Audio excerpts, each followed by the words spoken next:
How's it going, everyone? This is the 6th episode of the BenChaseMotivation podcast. Our guest list keeps on getting better and better. It's not easy to schedule these people. We got a lot of busy people in society, but that's what we're looking for with this podcast. We want people who have inspirational stories, who have overcome challenge in life, and want to see positive change in the world. I consider myself someone like that, and I absolutely consider Mr. Sean Goodman someone like that as well. Sean, thank you for joining us. If you want to briefly introduce yourself, I think that'd be great. Pleasure to have me on. Thank you, Ben, for everything. It means a lot to me. I'm Sean Goodman. I'm from Chicago. And I just met Ben recently on Instagram. He reached out to me and I connected right away with him. Seems like a great guy, and it's an honor to be on here. Thank you very much. I absolutely agree. We connected early on. I saw he posted something on Instagram, and it was called Own Your Path. And I read what he was talking about. It was something about mentorship, and I immediately thought to myself, who is this? I want to meet him. I saw some mutual followers, and the initial instinct for me was, who would be making a company about mentorship in 2025 as what seemed like a kid, because I saw some pictures that, looked like a young person. And immediately the word maturity stood out to me. There's not many people our age who are doing things like that, because a lot of them are still figuring it out, which is okay. It's understandable. It takes time to mature and to learn and to grow. But I definitely wanted to reach out to Sean and just see what he was talking about. I DM'd him and he DM'd me back, which again, I was caught off guard because most people, they're judgmental.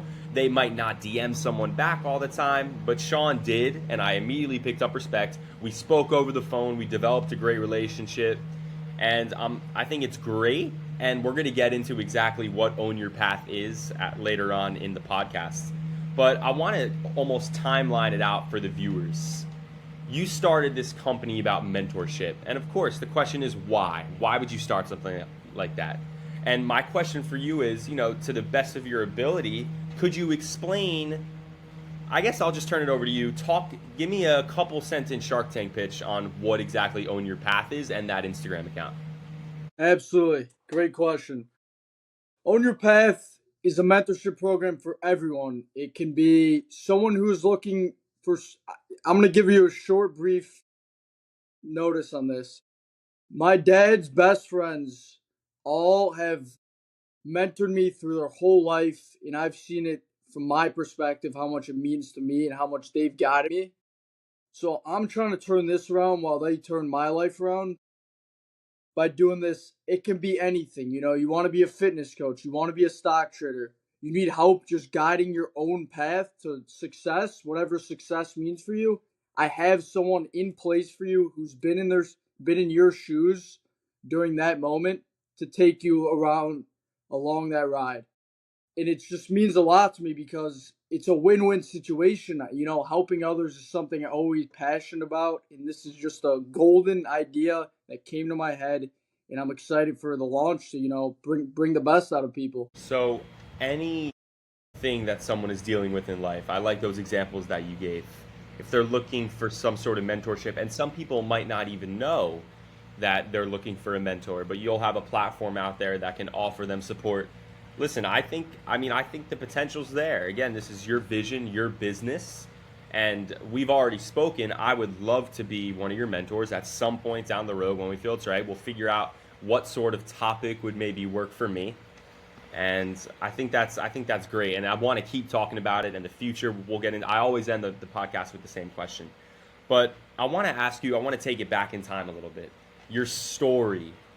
Why is there any outside reasoning or just something that came along the lines that inspired you to start Own Your Path outside of just your generic mentorship over life? Absolutely, yeah. I'm gonna go into it right away. 15. I was around 15 years old, 16 years old. COVID hit me. Had a gambling addiction real bad. I was just in the house gambling all day. A lot of things mentally wasn't going right. Went to rehab for a little bit. I came back a great, great person, way better, new man, felt great. Came back in this environment. Things got a little bad, became depressed. I don't like to use the word depression, but It's all mindset. But at the end of the day, I did, I was a little not. I was in the dumps. I was in a dark hole. I ended up going to a psych ward. Was on the verge of killing myself, ending my life. Sorry about that.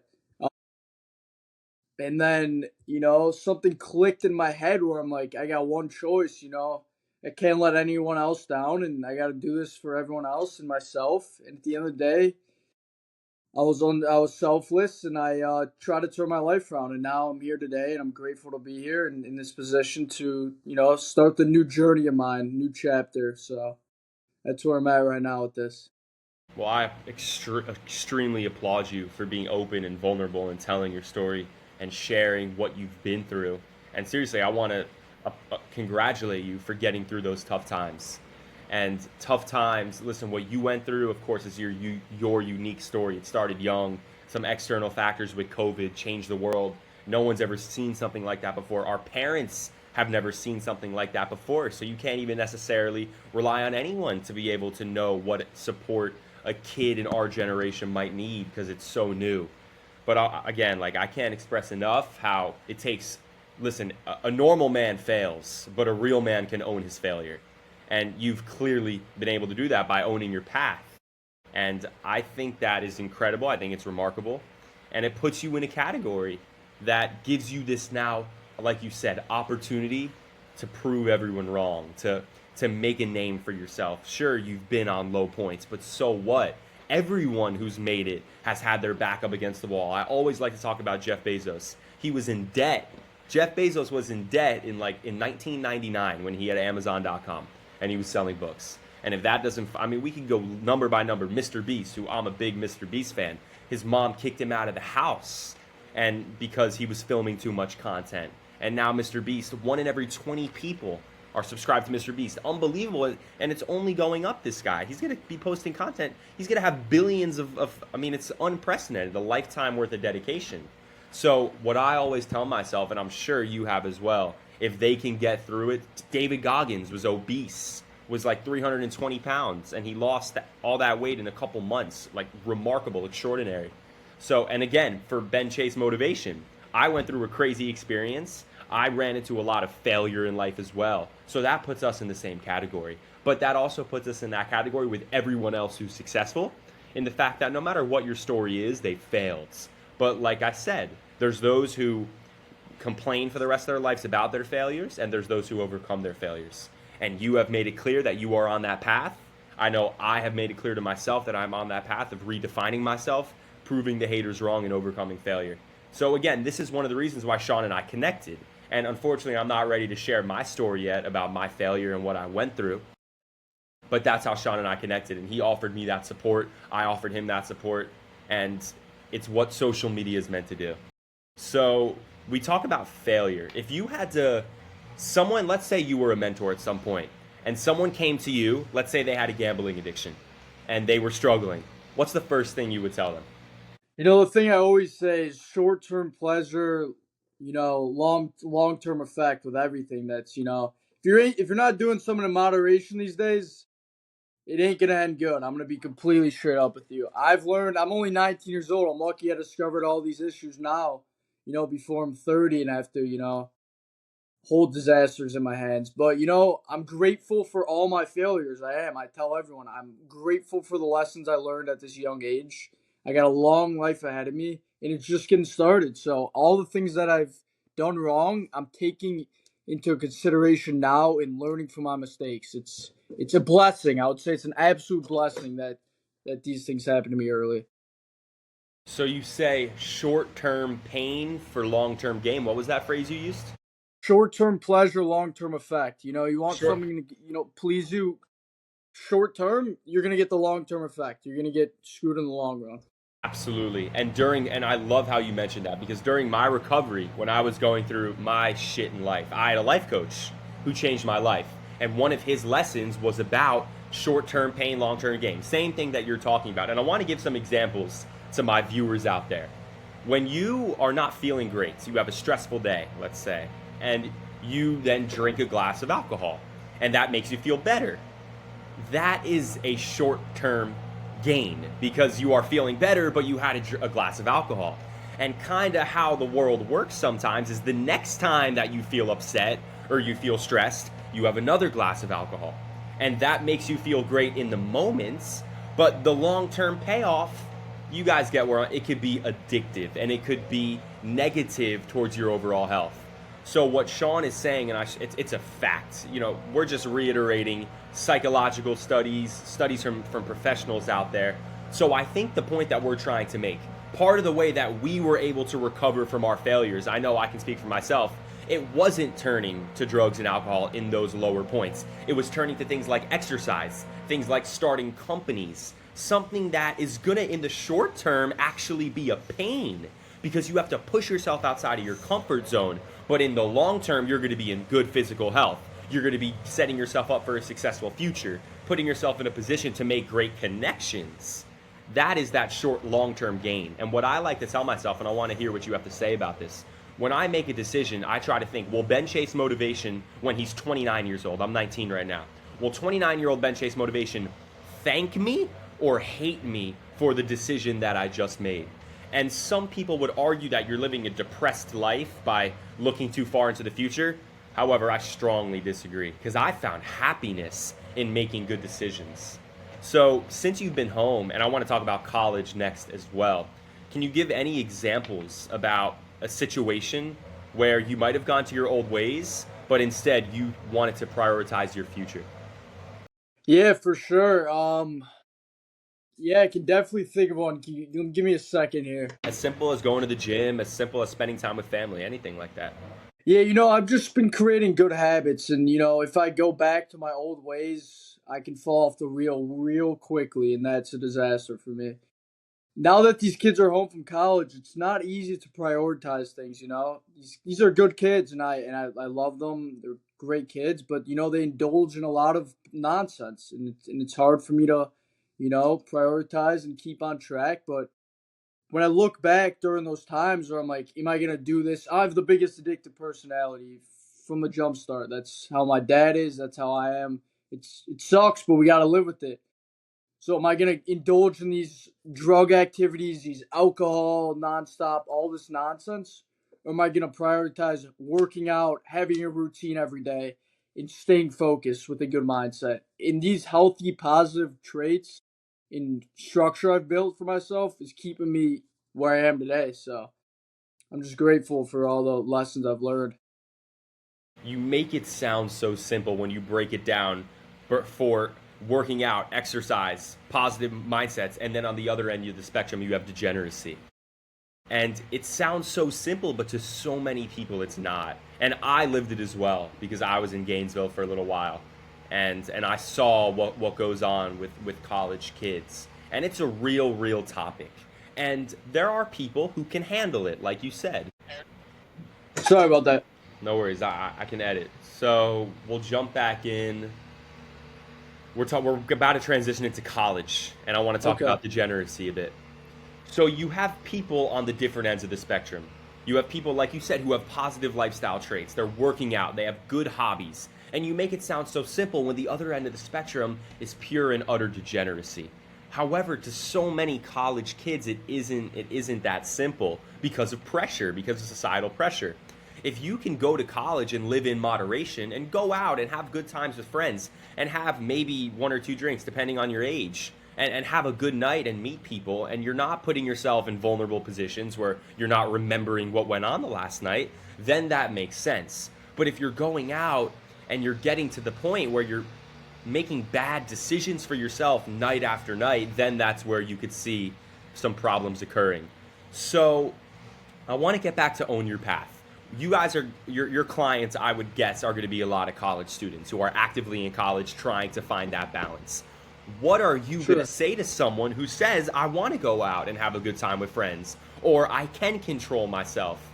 You have to go client by client, but what would be the response to someone who wants to have that college experience? How would you explain it to them? My first question with them would be, are you prioritizing your balance with school? Are you getting the things you need to get done that day to have fun that weekend? If that's not the case, in that case, I wouldn't want to take them out of respect. if they're not going to listen in that question, I'm going to ask them one question straight up. That one question. If you aren't prioritizing your school and what you got to do first, and you're just skipping classes, then what are you doing at school in the first place? It's complete nonsense to me. Secondly, I would ask, are you gaining anything from the people you're hanging around? Are they making you a better person? If that's not another case, then it's that's my issue with these days with people. And I love everyone. I hope everyone is happy. I'm that type of person. I don't cause drama. But again, you got to surround yourself with the winners, the people who make you better. And I try to do that. It's not easy. I try to be nice to everyone. I'm a people pleaser. But at the same time, you got to have boundaries and surround yourself with the best people. So in college, I mean, it's a tough slope. I'm not, I visit colleges, I see the environment. It's not easy. But there are kids who grind all day and work hard, play hard, and I respect that. I completely respect it. So that's where I'm at with that. So, but I'm asking you about those kids who are struggling, and what is Right. that direct advice that you would give to them? I feel like those are going to be the type of kids who would be your clients and who need that help and to be able to find that balance. For sure. And the mentors that I'm gonna be training will definitely have a big impact on those kids. And I would say, you know, to mentorship them in that aspect, it's not easy. These college kids are, breaded into this environment where it's a nonstop degeneracy, and it's hard to focus. But I would say we're gonna have to, attack it in a way where it's patiently. It depends on the situation, honestly. If these kids are trying to stop alcohol and drugs, then it's a whole different slope. If they're trying to balance it out, there's going to be work that I'm going to attack with these mentors on how to get this thing under control. Because nowadays, it's ridiculous. It's sad. I mean, my initial instinct would be to just explain maturity and talk to the clients that you can have a fun time. You can live a fun, exciting, positive life without resorting to partying nonstop. You can find a balance. People actually find more fun in the life where you have balance versus the life where you're focused solely on partying. That would be Absolutely. my stance on that. It would be explaining to people and trying to teach life lessons, because that's what I have found to be the most helpful for me with my life coach who I worked with and really changed my life. He was able to teach me life lessons. Is that what you see going with Own Your Path? With explaining Absolutely. life lessons?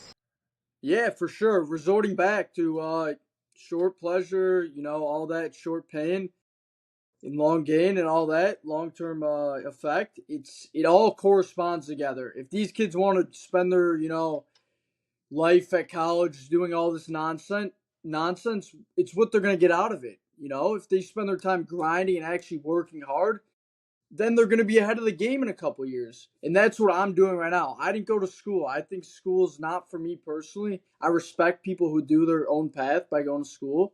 But at the end of the day, it's, I'm doing what I got to do best, and I'm making the most out of it. This is a tough slope nowadays, but it's all up to yourself and how you take your mindset with this. It is, but you have to have the right guidance, and that's where your company comes in. and Exactly. and I get it. It's not going to be easy. You know that it's going to be a grind. And you talk about dropping out of college. That's a big decision and something that it has paid off for a lot of people, but of course it hasn't worked out for a lot of people. How did you make that decision, and how do you stay positive every day that you are one of one and you will be great and achieve your dreams and goals? For sure, yeah. Well, I actually did not go to school. I barely graduated high school. I've always been a school. I was in like those, so quote unquote special classes. Was not a good student. Was like the class clown. After high school, I was like, I can't do this anymore. Gave up on the school part, and I was like, I got one choice. It's either to prove myself wrong, because I believe in it's you versus you. You got to make your impact on yourself. And I went attack from day one. I started working, got some money. I blew that money away from gambling. And then the second time I worked again, And then I started to realize, all right, let's get to the game. Let's get going here. So I've learned so much. And now look at me now. I've learned so much from other mentors and bosses about just how to get your mind right and start a business. And now look at me, a potential. I believe in myself, believe in the vision. Good for you. I think that you have to believe in your business. That's definitely the first step.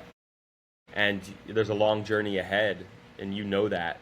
So you're just staying positive, and are you working on the side as well, or are you just focused on your business right now? Yeah, so I'm actually moving to Arizona in September, and I'm gonna start a sales job out there. I'm real excited. My family just got a house out there, and my family's out there right now, so looking forward to it. Wow. So that's great. It seems like you're finding your way, even not being in the college setting.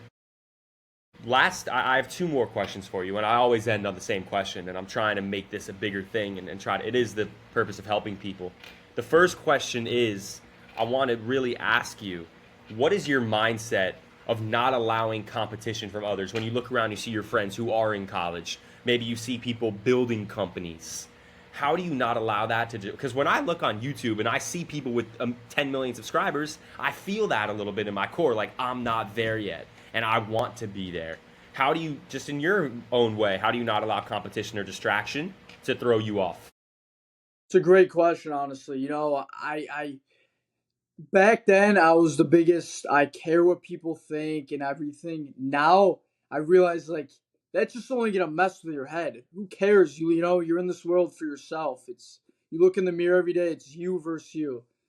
It's you gotta block out the noise. It's easier said than done, but at the end of the day, it's you got one life, and it's all up to you how you want to spend it. So if other people are doing things, but they again, it took them a lot of discipline to get to that spot they're at now. They didn't just get handed that. All these hardworking guys, it takes discipline. I look up to other people, but I don't compare myself. I don't do any of that. I actually love that. Nothing is handed out in this world. Even if you're given $10 million as a trust fund, baby, that does. And I'm a big advocate that money does not buy happiness, because in my opinion, if you're given money as a trust fund, baby, you have no value of the dollar. You don't know what it's like. You have anything but any idea about what it's like to actually earn that. So how could you be happy? And again, I don't want handouts. I only get this life once. I want to make it on my own.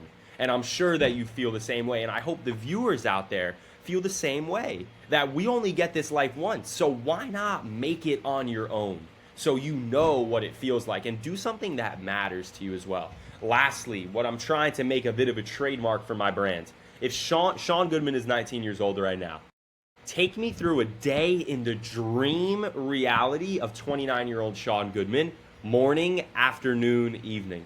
And then there's a follow-up to that. It's a great question. Dream 29-year-old. I like to be living in Arizona. I like to wake up at 5:30 a.m., go in a cold plunge, take a shower, go play a round of golf, and work from 8 to let's say 4. You're going to play Go around the home, golf work. 9 holes, I'm guessing? 9 holes? I would say 9 holes, yeah, for sure. And then after that, I would go work out. Hopefully, I have a family by then. I will have a family. No, hopefully, I will have a family by then. Go back to my family, have dinner, you know, and then prepare for the next morning. Prepare for what's gonna happen the next morning. I'm a big preparer. You gotta study what's gonna happen moving forward. Yeah, that's a day in the life. That would be a dream for me. Just being in Arizona, just the outside, enjoying the nature and everything. So I like to ask that question because, in my opinion, we live in a universe, in a world where if you manifest your dream reality, if you speak that into existence, because most people aren't going to say that today. How many people are going to talk about what they want their life to look like in 10 years? Probably a low percentage. But you just did it, and I do it, and it's something you should practice, in my opinion. And you can accomplish anything that you want with discipline, consistency, and hard work. It is possible. People in this world have already done it, so why can't we be next? Sean, I appreciate you taking the time. I'm looking forward to you putting out your brand. We'll tag you. I hope people are bought into your business plan by hearing you talk. I hope this furthers your path. I hope this furthers your ability in this world. And hopefully we can keep working together. Absolutely. I really appreciate you, Ben. It's been a pleasure being on here. Thank you again. And I wish you nothing but the best. Thank you very much. Absolutely, man.